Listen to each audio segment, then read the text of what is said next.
महाराष्ट्र भूषण तीर्थरूप नानासाहेब धर्माधिकारी प्रतिष्ठानच्या वतीने डॉक्टर श्री नानासाहेब धर्माधिकारी यांच्या जयंती दिनाचे औचित्य साधत संपूर्ण महाराष्ट्रभर स्वच्छता अभियान राबवण्यात आलं।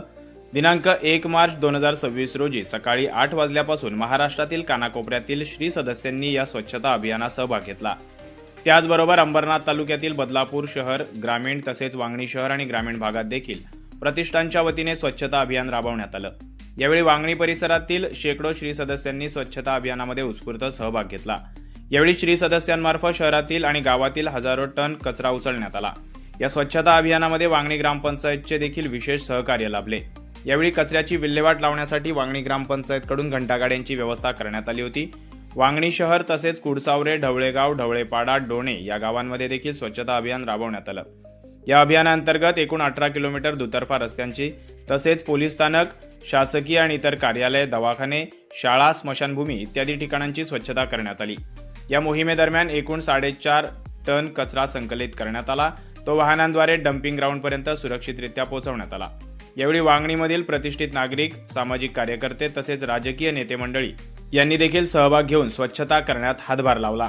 यावेळी ग्रामपंचायतचे कर्मचारी देखील या स्वच्छता अभियानामध्ये सहभागी झाल्याचं दिसून आलं। महाराष्ट्र भूषण डॉक्टर श्री आप्पासाहेब धर्माधिकारी आणि सचिनदादा धर्माधिकारी यांच्या मार्गदर्शनाखाली संपूर्ण राज्यात स्वच्छता अभियान राबवण्यात आलं। या स्वच्छता अभियानामध्ये हजारो श्री सदस्यांनी जो प्रतिसाद दर्शवला त्याबाबत प्रशासनाकडून तसेच लोकप्रतिनिधींकडून त्यांचे आभार व्यक्त करण्यात आले।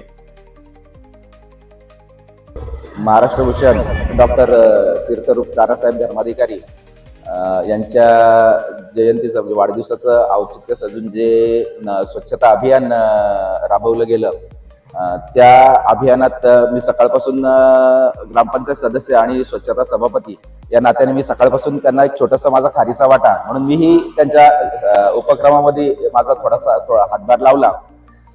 यामध्ये मी सर्वांना इतकं सांगू इच्छितो की हा कोणा फक्त दासनी इथे स्वच्छता करून म्हणा किंवा थोडक्या 20-25 जणांनी स्वच्छता करून आपला गाव म्हणा किंवा राज्य म्हणा किंवा देश म्हणा स्वच्छ होणार नाही।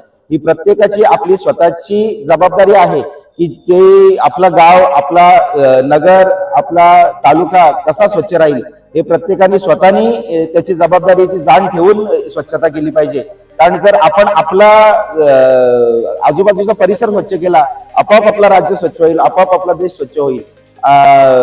मी तर एवढंच सांगू शकतो की सकाळपासून अक्षरशः तनमनाने हे सगळे बैठकीतले बांधव इथे स्वच्छतासाठी सहभागी झाले। त्यांचा मोलाचा वेळ त्यांनी स्वच्छतेमध्ये दिला आणि आज वांगणी सकाळपासून जे आतापर्यंत स्वच्छ केली, खूप मोठा बदल आज सकाळपासून दुपारपर्यंत जो दिसतोय स्वच्छतेसोबत, त्याबद्दल मी त्यांचे वांगणी ग्रामपंचायत आणि स्वच्छता सभापती या नात्याने मी त्यांचे खूप खूप मनापासून आभार मानतो। महाराष्ट्रात स्वच्छता अभियान राबवलं जात आहे आणि नानासाहेब धर्माधिकारीची शिकवण ही केवळ महाराष्ट्रात नव्हे, भारतभर नव्हे, जगामध्ये त्याची नोंद घेतली गेलेली आहे। आणि आपण पाहतच असाल, पूर्वीचा ग्रामीण भाग आणि आताचा भाग, पूर्वी जे गावोगावी अज्ञानपणा असेल, कुठेतरी एकसंगता नसेल, परंतु या बैठकीच्या माध्यमातून खेडोपाडी नव्हे तर शहरामध्ये सुद्धा सुशिक्षित लोकसुद्धा या संप्रदायामध्ये सहभागी होऊन आध्यात्मिक कार्य जोपासत आहेत। आणि निव्वळ हे आध्यात्मिक कार्य अशा पद्धती किंवा बैठकीला जाऊन ज्ञान घेणं 2-2.5 तास त्याचे आचरण करून भविष्यात आपल्याला भारत देशाची कशा घडवायचे आणि काय केलं पाहिजे यासाठी त्यांनी अनेक उपक्रम राबवले जातात। स्वच्छता अभियान असेल, आरोग्य शिबिर असेल, महारक्तदान शिबिर असेल, सर्वात मोठं रक्तदान शिबिर या बैठकीच्या माध्यमातून राबवलं जातं आणि त्याचं श्रेय हे कधी पुसलं जाऊ शकत नाही। जोपर्यंत चंद्र सूर्य आहे तोपर्यंत या बैठकीचं कार्य आणि नानासाहेब धर्माधिकारीचे विचार हे तळागाळात सामान्य आदिवासीपर्यंत सुद्धा पोचलेले आहेत। डॉक्टर असो, वकील असो, तेही सुद्धा हे मान्य केलेले, जगामध्ये त्याची नोंद घेतली जाईल आणि हे अखंड ठेवत राहील। हे समाजकार्य जे बैठकीच्या माध्यमातून त्याचे अनुयायी करतात हे अतिशय उल्लेखनीय कार्य आहे आणि यामध्ये भारत सरकार असेल, महाराष्ट्र शासन असेल, त्यामध्ये सहभागी होतं आणि त्यांचा हेतूची सन्मानसुद्धा झालेला आहे।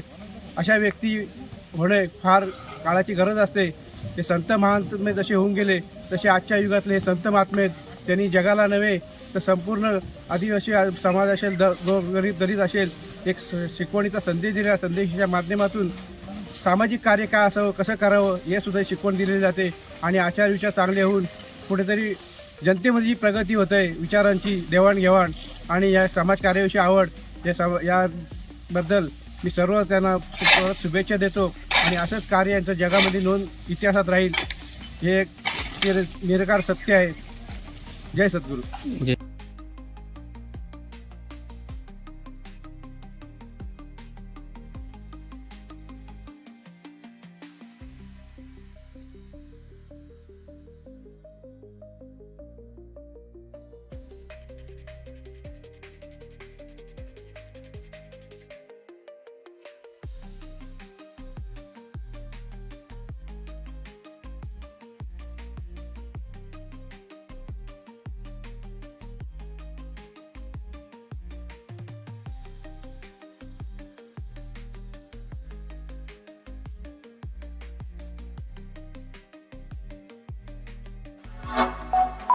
Like, comment, share and subscribe.